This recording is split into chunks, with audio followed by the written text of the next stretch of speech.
ወዳጄ ሆይ ይህ ዓለም በድምፅ የተሞላ ዓለም ነው። ከውጭ ወደ ውስጥ የሚሰሙ ብቻ ሳይሆን የምናስበው ነገር ድምፅ የሚሆንበትና የሚያውቁን ጊዜ ብዙ ነው። ያሰብነውን ነገር እንደ እውነት መቁጠር፣ የተሰማንን ነገር ሁሉ እንደ ቋሚ ሀቅ መመልከት ከባድ ነው። ይህ ችግር ሰዎች የተናገሩትን በተናገሩበት መንፈስ ሳይሆን በራሳችን መንፈስ ወይም ትርጉም እንድንሰማቸው ያደርገናል። በዚህ ምክንያት ሰላማችን ይናጋል። ወዳጄ፣ በዓለም ላይ ቋንቋ የሚገልጸው ነገር ጥቂት ነው። ነገሮችን ከቋንቋ ይልቅ የሚያብራራልን ቅንነት ነው። ስሜትን ማመን ተገቢ አይደለም። ስሜት ዛሬ የሚገል ነገ የሚበርድ ነገር ነው። ስሜት እውነትነት ይጎድለዋል።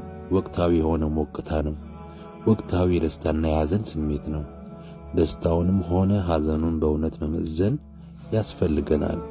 ስለዚህ ወዳጄ ሆይ ስሜት የእውነትን ቦታ ከያዘ ኑሯችን የተዘበራረቀ ይሆናል። ከሚሰማን ነገር ተነስተን ሰዎችን ስንናገር ያልወለዱትን ልናሳቅፋቸው፣ ያላሰቡትን ልናሳስባቸው እንችላለን።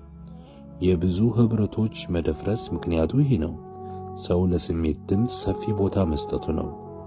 ልቤ ሲጠራጠር እንዲህ ሊሆን ነው፣ ትከሻዬን ሲከብደኝ እገሌ ሊከዳኝ ነው የሚሉ ማረጋገጫውን መጠቀም በጣም ከባድ ነው።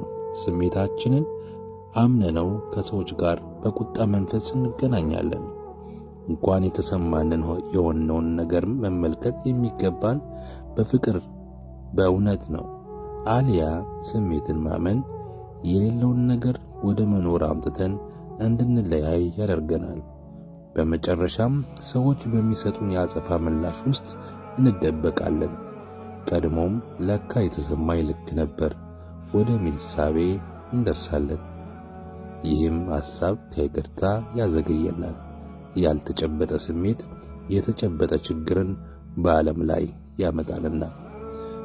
የወዳጅ ድምፅ ከሚል የተወሰደ ነው። አመሰግናለሁ።